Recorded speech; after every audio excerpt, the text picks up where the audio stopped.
नमस्कार दोस्तों, मैं मोहित शर्मा सर्वोत्तम आईएएस में आपका स्वागत है। और अब तक जो नहीं किया गया है सर्वोत्तम डिजिटल के प्लेटफॉर्म पर, आज वो होगा। मैं मोहित शर्मा अब आपके साथ में यूपीएससी के और यूपीपीसीएस की जो आगामी परीक्षाएं हैं, जो 28 मई और 14 मई को निर्धारित हैं, इसमें के कुछ ही दिन बचे हैं, आपके सामने जो मोस्ट डिफिकल्ट टॉपिक हैं उनके साथ में आया हूं। छोटा सा एक्सपीरियंस अपना लेके आया हूं कि इन एग्जाम को जब दिया था तो कंजिक्यूटिवली मतलब एक साथ लगातार वो पेपर कैसे निकल गए। ठीक है, देखते हैं सबसे इंपॉर्टेंट टॉपिक इंडियन इकोनॉमी के बारे में कि क्या है, किस तरीके की स्ट्रेटजीज के साथ में रखते हैं। बहुत मजा आएगा, वीडियो अंत तक जरूर देखिएगा। ठीक है,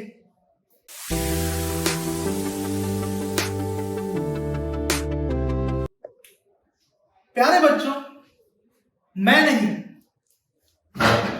जितने भी यूपीएससी के एस्पिरेंट हैं, जितने भी मुख्यतः जिनको ऑप्शनल है, मैं उनकी बात नहीं कर सकता, लेकिन फिर भी उनकी यूपीएससी में लगभग मान के चलिए कि 15 लाख या करीब 10 से 15 लाख की संख्या रहती है, और अमूमन इससे कम करीब 6 लाख या 7 लाख की संख्या यूपीपीसीएस में रहती है।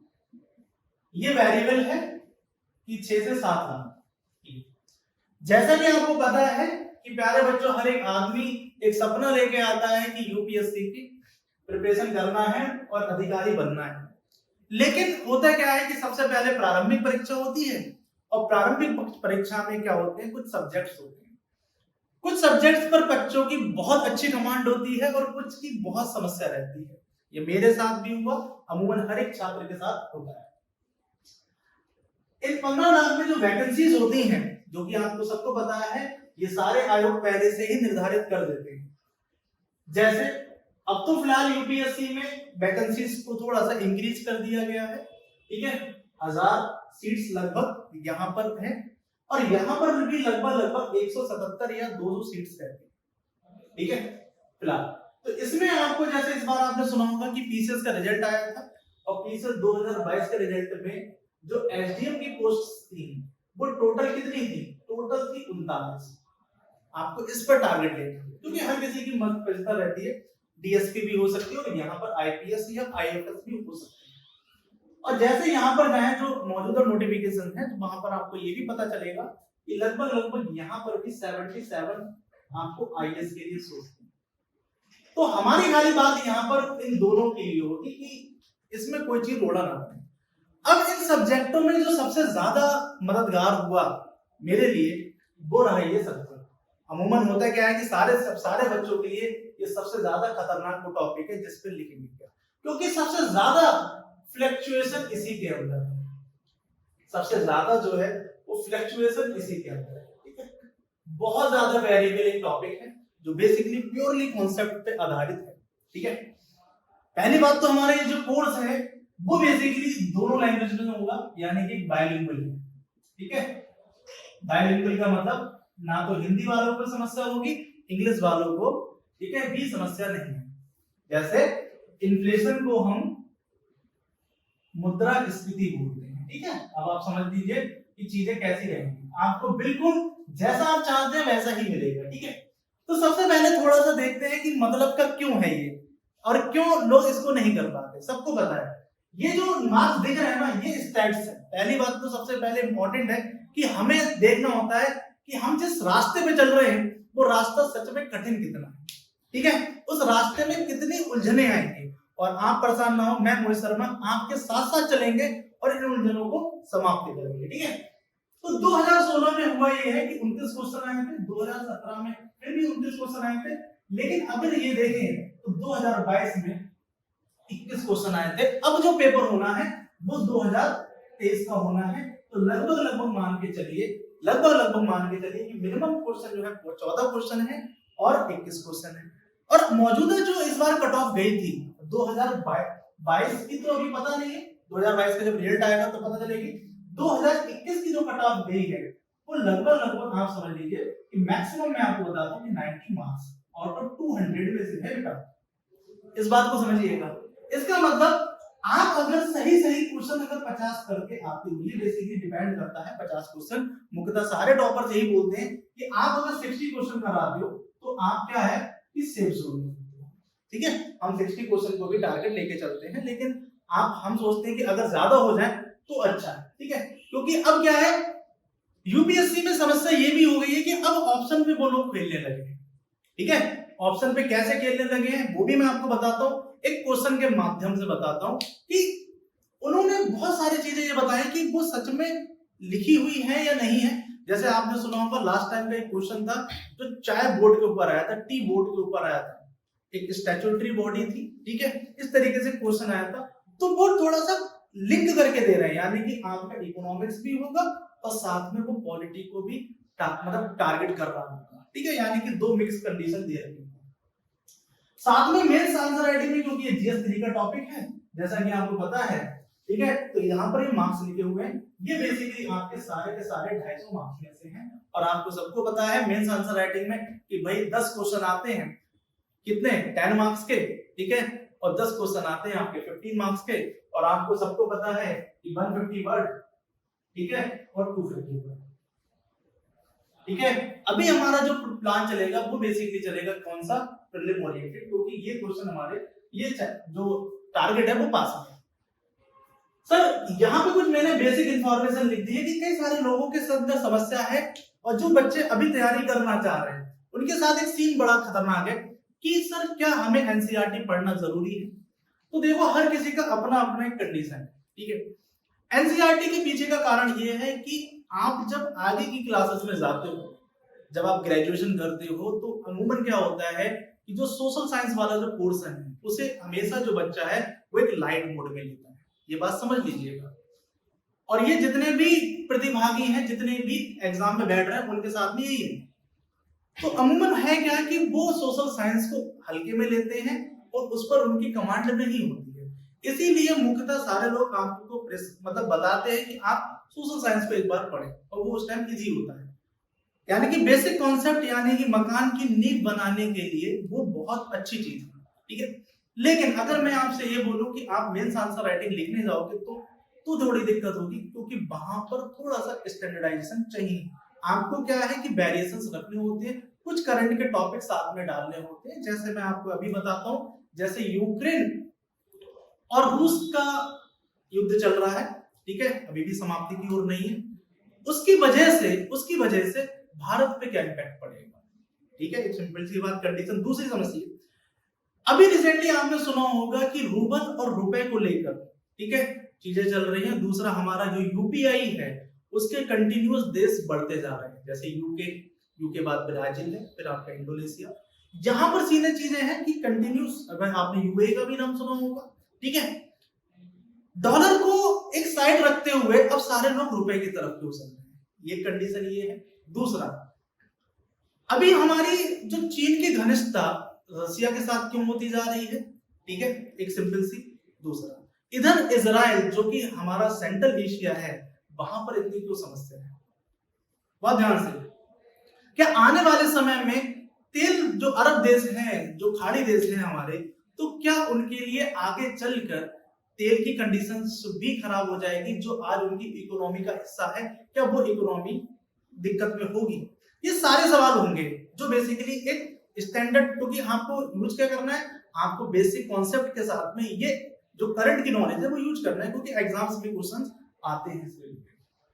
तो इस क्वेश्चन को देखो किस तरीके से मैंने ओरिजिनेट किया है कि सर आपको कोई समस्या नहीं होगी और एनसीईआरटी में कहां पर क्या पढ़ना है वो बेसिकली जरूरत ज्यादा नहीं पड़ेगी, क्योंकि ये टर्मिनोलॉजी आपको एनसीईआरटी में भी लिखी होती है सरल शब्दों में, उसी को थोड़ा सा स्टैंडर्ड फॉर्म में लिखा है। यहाँ पर सबसे इंपॉर्टेंट है बेसिक्स ऑफ इकोनॉमिक्स, सबसे इंपॉर्टेंट है, क्योंकि आपको बेसिक पता होना चाहिए, यानी कि आपको जो अर्थशास्त्र है, ठीक है, उसका इंपॉर्टेंट बेसिक यानी मूल पता होना चाहिए क्या है। तो बेसिकली क्या है कि सबसे पहले आपको सप्लाई और डिमांड पता होना चाहिए। सप्लाई का मतलब होता है यहाँ पर आपूर्ति, और आपूर्ति का मतलब ये है, दूसरा ये है मांग। जैसे आप सभी ने देखा होगा कि कोविड जब 19 आया था, तो कोविड 19 के टाइम पर इससे कई सारे क्वेश्चन आपके पीसीएस मेंस में भी मिलते हैं, और कोविड 19 से रिलेटेड क्वेश्चन आपको सर बेटा यूपी पीसीएस के मेंस में भी, यूपीएससी के मेंस में भी मिले थे। अब कोविड-19 जब हुआ था तो कोविड-19 में क्या हुआ कि मनी की सप्लाई तो थी नहीं। अब मनी की सप्लाई थी नहीं तो इसका मतलब क्या है, मैंने यूज किया, सप्लाई नहीं थी, तो वहां पर लोगों की मांग तो ज्यादा थी, भाई उनको खाना तो चाहिए ना, उनको खाना चाहिए और सप्लाई है नहीं, तो जाहिर सी बात है कि अब जाहिर सी बात है कि वो डिमांड बहुत ज्यादा है। अमूमन हम बात समझ ले कि हमारे यहाँ पर कई सारे जन हैं जो इस चीज को बड़े आराम से समझेंगे। कैसे? भाई जो लोग तंबाकू खाते हैं उनको बड़ा सुबह सुबह का हिसाब किताब बड़ा बनाने में उन्हें समस्या होती है। उनकी बेसिक कंडीशन है सर, तो तंबाकू यानी कि चैनी खाने का, ठीक है, शौकीन रखते हैं, ठीक है, बहुत ध्यान समझिएगा, क्योंकि वो इनके इंटरनल प्रोसेस से रिलेटेड है, तो उन्हें चैनी खाने खाना भैया चाहिए ही चाहिए। भैया ऐसे से लिया, फटका तो खा लिए, फिर उसके बाद आगे का कार्यक्रम किया। अब है क्या कि कोविड-19 के टाइम पर चैनी खानी बंद है क्योंकि दुकानें तो बंद हो गई, ठीक है। अब सीन ये है कि मेरे लाल कि अब वो चैनी खानी जो 5 रुपए या 10 रुपए की मिलती है, अब ये डिपेंड करता है कि आपूर्ति तो है, मांग बहुत ज्यादा है। अब होगा क्या? तो बेटा वस्तु का रुपया बढ़ जाएगा। भाई 5 और 10 रुपए की जो चैनी खैनी है वो किसी ने 50 रुपए में भी बेची है, किसी ने 80 रुपए में भी, और किसी ने 100 रुपए में। ये बेसिक कॉन्सेप्ट है, ठीक है। तो सप्लाई और डिमांड, जैसे ऑयल का, आपने ऑयल का रुपए सुना होगा, कभी बैरल के रुपए बढ़ जाते हैं, कभी बैरल के रुपए कम हो जाते हैं, तो इन पे डिपेंड करता है, ठीक है। उसके बाद में इंटरेस्ट रेट, आपने सुना होगा मॉनेटरी पॉलिसी होती है, जो हमारे कर होते हैं जिन पर आपने सुना होगा रेपो रेट का नाम सुना होगा सर, रेपो रेट होता है, रिवर्स रेपो रेट होता है, ठीक है, एसएलआर मतलब आपका मार्जिनल सेफ्टी फैक्टर होता है, एमएसएफ होता है, ठीक है। ये सारे कॉन्सेप्ट होते हैं जो बेसिकली मॉनेटरी पॉलिसी कमेटी यानी कि जो मौद्रिक नीति है समिति वो डिसाइड करती है। आपने हमेशा अखबार में पढ़ते होंगे, ठीक है।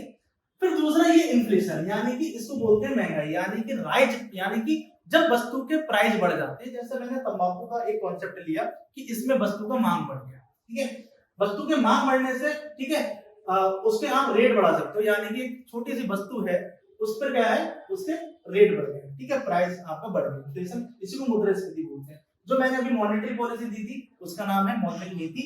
देन उसके बाद फिस्कल पॉलिसी यानी कि वित्तीय नीति, ठीक है।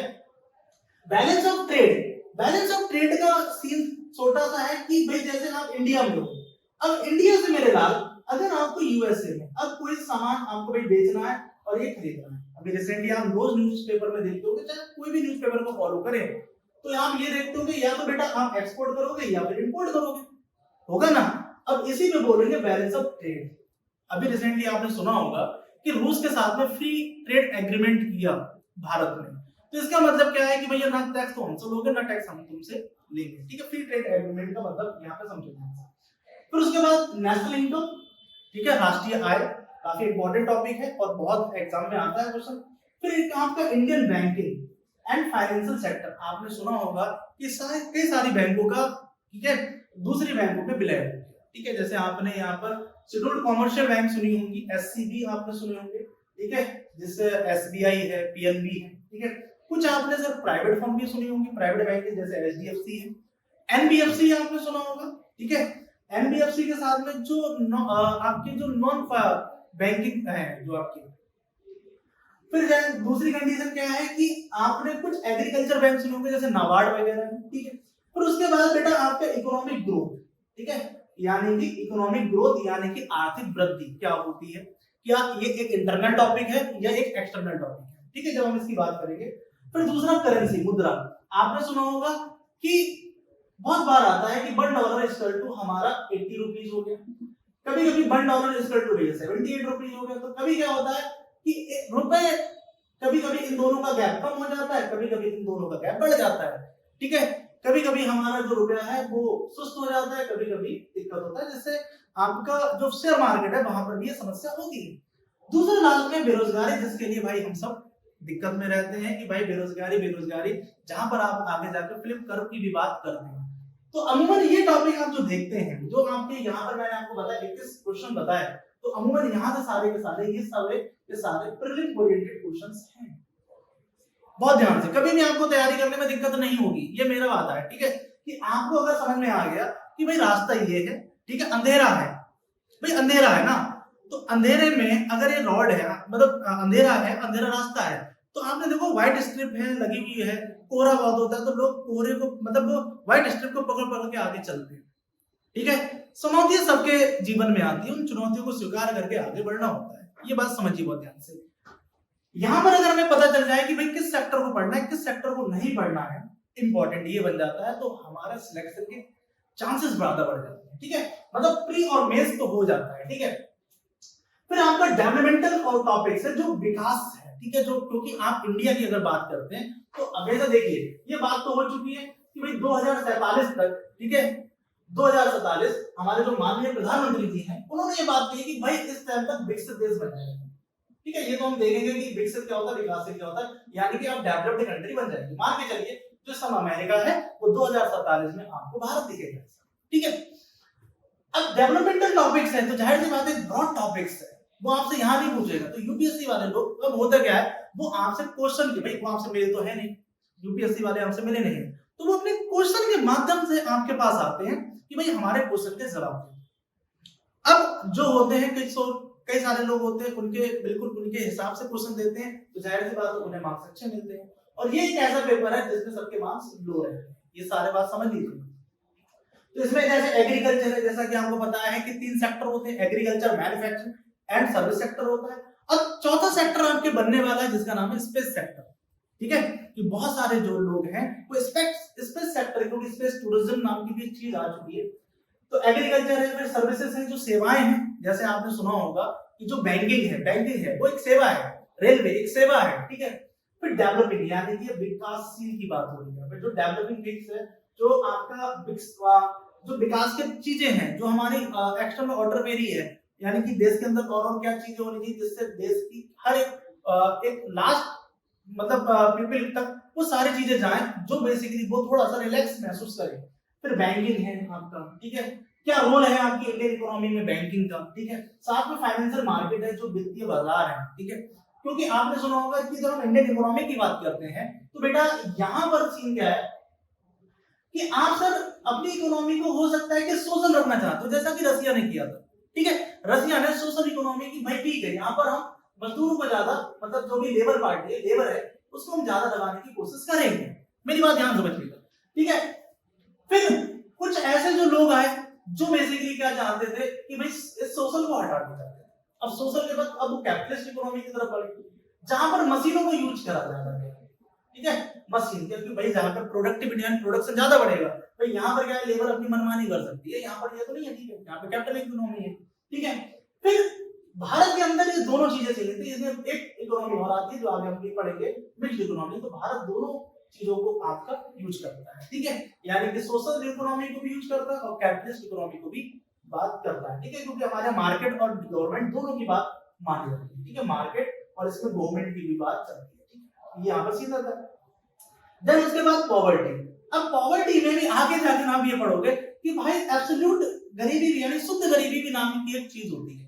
ठीक है, भाई गरीबी तो सबको पता है, जैसे आपको पता होगा इसकी 3 लेयर आपको पढ़ने को मिलेगी। भाई एक लेयर माना, देखिए इस लेयर के ऊपर आप एपीएल लिखोगे यानी कि अबव पॉवर्टी लेवल, फिर बीपीएल लिखोगे, फिर आपका अंत्योदय योजना यानी कि ये एक कुछ लोग होंगे जहां पर कुछ क्राइटेरिया। ठीक है, फिर आपका इंफ्रास्ट्रक्चर, जैसा कि आपने सुना होगा कि भारतमाला परियोजना है कि बहुत सारी परियोजना, जैसे आपके हमारे जो इस समय जो रोड एंड टूरिज्म मिनिस्ट्री है हमारी, ठीक है, तो जिसमें अभी रिसेंटली हमारे जो नितिन गडकरी जो साहब हैं, ठीक है, वो बेसिकली इंफ्रास्ट्रक्चर पे इंडिया इस समय पर्सनली बोलूं तो इंफ्रास्ट्रक्चर पे बहुत वर्क कर रहा है। ठीक है, आपने अभी सुना होगा कि रिसेंटली यूपी में भी, ठीक है, फूड कोर्ट, यानी इस तरीके से आपने सुना होगा, ठीक है, कि फूड कोर्ट या फूड पार्क बनाने की बात चल रही है, कि इंफ्रास्ट्रक्चर बहुत मजबूत करने की बात हो रही है। जैसे रिसेंटली आपने सुना होगा कि एप्पल का स्टोर खुला भारत के अंदर, रिसेंटली अभी मुंबई के अंदर खुला, फिर दिल्ली के अंदर खुला। इसका मतलब क्या है, जैसे आपने सुना कि अमेज़न, ठीक है, और एप्पल के स्टोर्स अभी नहीं है,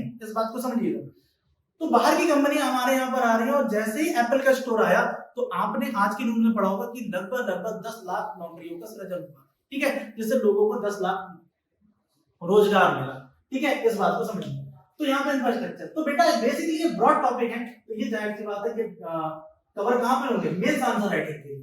ठीक है, बेसिकली क्या होगा कि जब हम प्रीलिम का कंप्लीट कर लेंगे, कि प्रीलिम में जब हम ये 16-17 जो क्वेश्चन आते हैं, जब यहाँ पर हम कंप्लीट कर लेंगे, तब कहीं ना कहीं जब आपको हमें क्लियर हो जाएगा कि आपका 14 महीने बाद, क्योंकि अब आपको पता है कि यहाँ पर जो लोग हैं वो जल्दी जल्दी रेट मिल जाते हैं हमें, लगभग 10 से 15 दिन के अंदर, 15 दिन पर आपको रेट मिल जाते हैं। दोनों में इसमें कंपटीशन बहुत अच्छा ज्यादा चल रहा है, ठीक है, तो आपको बड़ा आराम से पता चलता है। बेसिकली क्या है, आपको अमूमन उसी दिन पता चल जाता है, ठीक है, कि आपका होगा या नहीं होगा, इस बात को समझिएगा।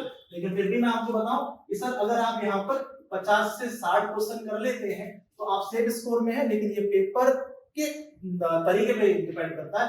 ये यूपीएससी के अंदर है बेटा, और जब आप यूपी पीसीएस कर रहे हो तो यूपी पीसीएस में जैसा कि आपको पता है कि 90 से लेके आप वही 90 से लेके मैं आपको बताऊं कि सारी चीजें हैं 90 से लेके 110, ये आपके लिए बहुत सिक्योर, ठीक है, सिक्योर कंडीशन पे आपका रहता है, ठीक है।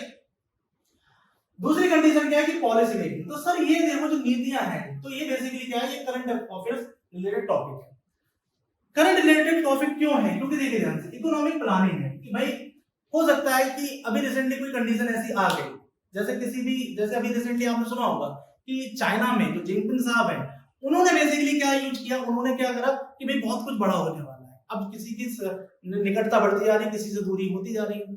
अब होता क्या है कि उसी रिलेटेड आपको इकोनॉमिक प्लानिंग बनानी है, ठीक है। जैसे आपको पता है कि अरुणाचल में हमें ब्रिजेस बनाने हैं, ठीक है, कुछ हमें इंफ्रास्ट्रक्चर स्ट्रॉन्ग करना है जिससे वहां पर इकोनॉमिक कंडीशन स्ट्रॉन्ग हो, यानी कि मनी का फ्लो हो, वहां पर लोगों को रोजगार मिले, ठीक है, थोड़ा सा एक्टिव हो, ठीक है। दूसरा आपका नीति आयोग, जैसा कि आपको पता है, ये सबसे पहले प्लानिंग कमीशन यानी योजना आयोग के नाम से था, फिर बाद में नीति आयोग हो गया, ठीक है। तो इनकी भी बहुत भागीदारी है, तो इनके द्वारा कुछ स्कीम्स हैं जिस पे डायरेक्ट क्वेश्चन आता है कि किसने पब्लिश करी या किसके द्वारा ये है, तो ये आ जाता है। फिर बजट, बजट जैसा कि आपको पता है वित्तीय वर्ष से रिलेटेड है, तो वित्तीय वर्ष जैसा कि आपको पता है 1 अप्रैल से लेके 31 मार्च, जिसके अंदर 4 क्वार्टर होते हैं, ठीक है, 4 क्वार्टर होते हैं। तो 4 क्वार्टर में आप बात करते हो अप्रैल, मई, जून, जुलाई, अगस्त, सितंबर, अक्टूबर, नवंबर और दिसंबर, जनवरी, फरवरी और मार्च। अब आप यहां पर देख लेते हो कि भाई अगर यहां पर कि भाई आपकी इकोनॉमी जो है, यानी कि आपका जो जीडीपी है, ये शब्द आएंगे, जीडीपी है, जीवीए है, ठीक है, तो बेसिकली आपका नेशनल इनकम है, पर कैपिटा इनकम है, ये बेसिकली देख लेते हैं कि आप इन लगातार क्वार्टर्स में बढ़ती जा रही है, फ्लक्चुएट होती जा रही है, नहीं होती जा रही है। उसी रिलेटेड आप क्या करते हैं, यहाँ पर इंटरेस्ट रेट की भी बात करते हैं, जो यहाँ पर हमने बात करी, जिसके लिए आपकी मौद्रिक नीति कमेटी बैठती है, जिसमें आरबीआई और आपके गवर्नमेंट के लोग बैठते हैं, 3 होते हैं, जिसमें आरबीआई का गवर्नर जो होता है वो चेयरपर्सन होता है। दूसरा आपका इकोनॉमिक सर्वे है। सर आप एक बात ध्यान समझिए, जैसे अभी आप समझ लीजिए कि जैसे अभी इस समय स्कूल खुले हैं, तो स्कूल खुले हैं तो एक माँ और पिता ये दोनों बेसिकली क्या सोचेंगे, ये बेसिकली अगर आप सोचिए कि इन्हें कुछ मतलब कहीं जाना रोक देते हैं, उसके पीछे का कारण है ये सोचते हैं कि ठीक है बच्चों की किताबें लेनी है, बच्चों को इस स्कूल में देना है। इसका मतलब क्या है कि ये बजट अपना एलोकेट करेंगे एज पर डिजायर कंडीशन, कहां नीड है और कहां नीड नहीं है। जैसे एक साल के अंदर बहुत सारी शादियां हैं और एक साल के अंदर शादियां नहीं थी, तो इन्हें इनकी जो आउटकम मनी है उसको ध्यान से रखना है कि किस कहां पर इन्वेस्ट करना है और कहां पर इन्वेस्ट नहीं करना है, कितना पैसा बचाना है, कितना पैसा नहीं बचाना है। तो उसके लिए क्या होता है, बजट से पहले सबसे पहले इकोनॉमिक सर्वे आता है कि आपको कहां पर क्या चीजें चाहिए, किस राज्य को कितना रुपया देना है, किस राज्य को कितना रुपया नहीं देना है, इस बात को समझिएगा। फिर उसके बाद प्राइवेटाइजेशन, जैसे कि आपको पता है, ठीक है, एलपीजी रिफॉर्म्स आए थे, ये आपको कुछ याद हो, एलपीजी रिफॉर्म्स, ठीक है, कुछ प्राइवेटाइजेशन जो कि आप कई लोगों ने सुना है कि जैसे ये शब्द आते हैं कि भाई रेलवे प्राइवेटाइज होगी, ये सारी चीजें होंगी, तो इन पे हम भी बात करेंगे, ठीक है। तो प्राइवेटाइजेशन से रिलेटेड है जहां पर आप निजीकरण कर रहे हो, ठीक है, चीजों को। अब यहाँ पर इंपॉर्टेंट ये है कि भाई एनसीईआरटी में कहां से पढ़ना है, तो बेसिकली क्या है कि एनसीईआरटी में तो 6 से लोग बोलते हैं, लेकिन मैं आपको बताऊं कि इकोनॉमिक्स नाम की जो चीज होती है वो आपको 9th क्लास से मिल जाती है। अब 9th क्लास से जो मिल जाती है उसमें क्या होता है, 9th में आपको इंडियन इकोनॉमी, भारतीय अर्थव्यवस्था, अर्थशास्त्र करके मिल जाएगा, यानी अर्थशास्त्र के, फिर 10th में मिल जाती है। यहाँ पर आप पढ़ सकते हो, ये काफी टाइम नहीं लगता है पढ़ने के लिए, बेसिक कॉन्सेप्ट के लिए, कि जहां पर आपको ये बता दिया जाएगा कि भाई नेशनल इनकम कैसे कैलकुलेट करनी है, कि भाई किसी कंट्री को आप डेवलपिंग कैसे बोलते हो, किसी कंट्री को आप डेवलप्ड कैसे बोलते हो, छोटे छोटे टॉपिक्स हैं जो आपके वहां पे स्ट्रांग हो जाते हैं। फिर एक जगह होती है, क्योंकि सर आप आने वाले समय में जब आपका सिलेक्शन हो जाएगा, और मेरी आपसे उम्मीद है कि आप इनके अंदर आ जाते हैं, ठीक है, तो सर यहाँ पर जब आप आ जाते हैं तो आपको ना मतलब एक इकोनॉमी का बेसिकली तो सारी सर्विसेज बहुत अच्छी है, ठीक है, बहुत उम्दा है, लेकिन कुछ दिन लेके आते हैं आयुष और एसडीएम का, ठीक है। तो यहाँ पर आपको कुछ कंडीशन होगी, कुछ योजनाओं का आपको लागू करना होता है, कुछ करना होता है, इस तरीके से आपको यहाँ पर एक ऑर्डर दिया जाता है जिनको आपको इम्प्लीमेंट करना है। किसी गांव के अंदर योजनाएं पहुंचानी लोगों तक जहां पर उन्हें कुछ पता नहीं है, ठीक है, किस तरीके से, तो वो वहां पर बताया गया कि एक गांव के अंदर क्या क्या होना चाहिए, किस तरीके से कर सकते हैं, तो वो आपको एक थॉट प्रोसेस वहां पे डेवलप कराते हैं। तो क्लास 11 में बेटा यहाँ पे तो सारे चैप्टर आपको पढ़ लेंगे, ठीक है, सारे चैप्टर पढ़ लेंगे। बेसिकली जब अपन ये करेंगे तो ये सारे चीजें इसमें मिक्स रहेंगी, इस सारे सोर्स में मिक्स रहेंगे। जब आप क्लास 12 में जाते हो तो बेटा यहाँ पर दो आते हैं, एक माइक्रो और मैक्रो। बेसिकली एक में व्यष्टि बोलते हैं, एक को समष्टि बोलते हैं, ठीक है, बहुत ध्यान से। माइक्रो का मतलब है जब आप एक किसी इंडिविजुअल पर बात कर रहे हो, किसी एकल व्यक्ति पर बात कर रहे हैं, ठीक है, एकल पे, तो वहां पर, तो यहाँ पर चैप्टर 1 और चैप्टर 2 के साथ में आपको जाना है। ये सर आप चाहो तो इसका स्क्रीनशॉट ले लीजिएगा और अपने साथ रख लीजिएगा अपने टेबल के सामने। Sir is a very important topic कि आपको किधर किधर कितना आपको एफर्ट लगाना है, ठीक है, क्योंकि आपके पास समय कम है और इस टाइम में। अब आप ये कहोगे कि सर इस समय क्यों, अभी तक तो बहुत सारे कोर्सेज पढ़ाए, ये क्यों नहीं? उसके पीछे का कारण ये है कि अब सर हमारा मेन फोकस इस पर रहेगा कि हम प्रीलिम कैसे निकालेंगे, ठीक है। अब आगे की परेशान ना हो, आप किसी भी टॉपिक के लिए आप परेशान ना हो। जैसे मैं सी सेट है, सी सेट में आपका मैंने मैथमेटिक्स मतलब रीजनिंग रिलेटेड क्वेश्चन कराए, सर आप कमेंट सेक्शन में बताएं, ठीक है, हम आपको कोई दिक्कत नहीं है, ठीक है। दूसरा मैक्रो जो इकोनॉमिक्स है उसमें दूसरा, तीसरा, चौथा, पांचवा और छठा ये चैप्टर ही पढ़ने हैं, ठीक है। एक बहुत थॉरो रिवीजन है, बहुत थॉरो कंडीशन है कि आपको ध्यान से करना है। अब जो प्रीलिम है उस प्रीलिम में अब कहां पर कितने क्वेश्चन आए हैं, जैसे मैंने यहाँ पर 21 क्वेश्चन लिखे हुए हैं। अब 21 क्वेश्चन लिखे हैं तो इस 21 क्वेश्चन में कहां से, जैसे मनी बैंकिंग एंड फाइनेंस से रिलेटेड 8 क्वेश्चन आए, ठीक है, 8 क्वेश्चन आपके बनते हैं। जैसे बजट है तो बजट है, इकोनॉमिक सर्वे, इन सब की 3 क्वेश्चन आपके बनते हैं। अब इसमें योजना भी हो सकती है, किसी भी रूप में क्वेश्चन हो सकता है, ठीक है। यहाँ पर ये क्वेश्चन नहीं मिलेंगे कि कितना बजट था, हाँ ये यहाँ पर मिल सकता है लेकिन यहाँ पर ये नहीं मिलेगा। फिर आपको मैं बताऊंगा कि प्रीलिम में स्टैटिक यूज करते हैं, ऐसा नहीं यूपीएससी में स्टैटिक यूज नहीं करते, लेकिन सर करते हैं, तरीके से करते हैं। इंटरनेशनल ट्रेड जो बीओपी है जो वहां पर लिखा हुआ है, इससे 4 क्वेश्चन आते हैं। फिर जो सेक्टर्स हैं प्राइमरी, सेकेंडरी, टर्सरी, फिर आपका जीडीपी है, इंफ्रास्ट्रक्चर है, फिर माइक्रो है, इनसे 4 क्वेश्चन आते हैं। फिर इंफ्रास्ट्रक्चर, इससे 2 क्वेश्चन आते हैं। एचआरडी यानी ह्यूमन रिसोर्स डेवलपमेंट, इससे अभी तक क्वेश्चन नहीं आया लगातार 3 साल से, लेकिन फिर भी हम दिमाग में रखते हैं कि इससे भी क्वेश्चन आ सकता है। लेकिन हमारे लिए सबसे ज्यादा इंपॉर्टेंट टॉपिक्स ये हैं जो मैंने अभी लिखे हैं। फिर इनके साथ में मैंने मेंस आंसर राइटिंग में भी चीजें लिखी हुई हैं कि देखिए 85 मार्क्स का क्वेश्चन आए हैं, इन सब से 85 मार्क्स का पूरा मिला है। तो इंफ्रास्ट्रक्चर से 20 नंबर का क्वेश्चन आया है और एचआरडी से 20 नंबर का क्वेश्चन आया है। तो सर आपको एक पूरा का पूरा थॉरो पैकेज मिलता है हमारे साथ, ठीक है। That's why we are the सर्वोत्तम आईएएस, ठीक है, बहुत ध्यान समझिए। सर ये मैं अपने अनुभव के आधार पर कह सकता हूं, ठीक है, क्योंकि सर 2000 मतलब मैं आपको अगर मैं बताऊं तो यूपीएससी तब 3 बार मेरा इंटरव्यू का अपना खुद का अनुभव है, ठीक है। यूपीपीसीएस में मेरा 5 बार के इंटरव्यू का अनुभव है, इसका मतलब मेंस को क्रॉस करने के बाद ही ये क्लियर हुआ है। तो सर जितना मुझे आता है सर मैं मान लेता हूँ ये मेरा कुछ नहीं, मान लेता हूँ सर जितना आता है उतना आपको देंगे, उतना आपको बताएंगे अपनी नॉलेज के आधार पे कि आपको किस तरीके से टारगेट करने क्वेश्चन हो और वो कहां पर आपसे ऑप्शन यानी किस तरीके से स्टेटमेंट एनालाइज करवाएगा आपसे और आपसे क्वेश्चन गलत हो जाएंगे, ठीक है। और इसीलिए सारे लोगों की हालत इंडियन इकोनॉमी में गलत होती है, ठीक है।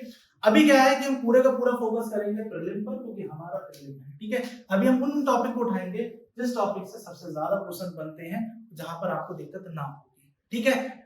तो सर बहुत मजा आने वाला है, ठीक है, और चीजों को अंत तक देखते रहें, ठीक है। अगर आपको कोई भी दिक्कत है, जैसे आपको शॉर्ट वीडियो चाहिए तो हम उस तरीके से आपको बात करेंगे, ठीक है। अगर आपको मतलब थॉरो रिवीजन के साथ में, लेकिन ठीक है सर ध्यान से पढ़िएगा क्योंकि सर ये डगर बहुत नाजुक टाइप की है, ठीक है, क्योंकि यहाँ पर मन बहुत टूटता है। यूपीएससी एक ऐसी जगह है जहां पर मन बहुत टूटता है, लेकिन अगर एक बार निकल गया तो सर मजे भी यहाँ पे लोगे, कोई दूसरा नहीं लेगा, ठीक है। खुशी भी आपको होगी लेकिन मेहनत बहुत है क्योंकि आपका पूरा ओवरऑल डेवलपमेंट करता है यूपीएससी या यूपीपीसीएस का पूरा कोर्स। और यहाँ पर मैं आपको दोनों से कंबाइन कराऊंगा, फिर लास्ट ईयर के जो जो टॉपिक होंगे, जो जो क्वेश्चन आए वो साथ में आपके साथ में डिस्कस करता जाऊंगा और उनको कैसे अप्रोच करना है वो भी मैं आपको सिखाऊंगा। तो ठीक है सर, वीडियो अच्छा लगा हो, ये इन्फॉर्मेशन अच्छी लगी हो तो वीडियो को लाइक करें, सब्सक्राइब करें और शेयर करें, ठीक है। वैसे तो मैं बोलूंगा मेरे साथ बैठ के और मेरे साथ रह के पढ़ाई करें, ये आपके लिए और मेरे लिए बहुत ज्यादा अच्छी चीजें होंगी। और आपको अब डरने की जरूरत नहीं है, क्योंकि मैं आपके साथ कोर्स लेके आया हूँ, ठीक है। आप बिल्कुल परेशान ना हो। धन्यवाद।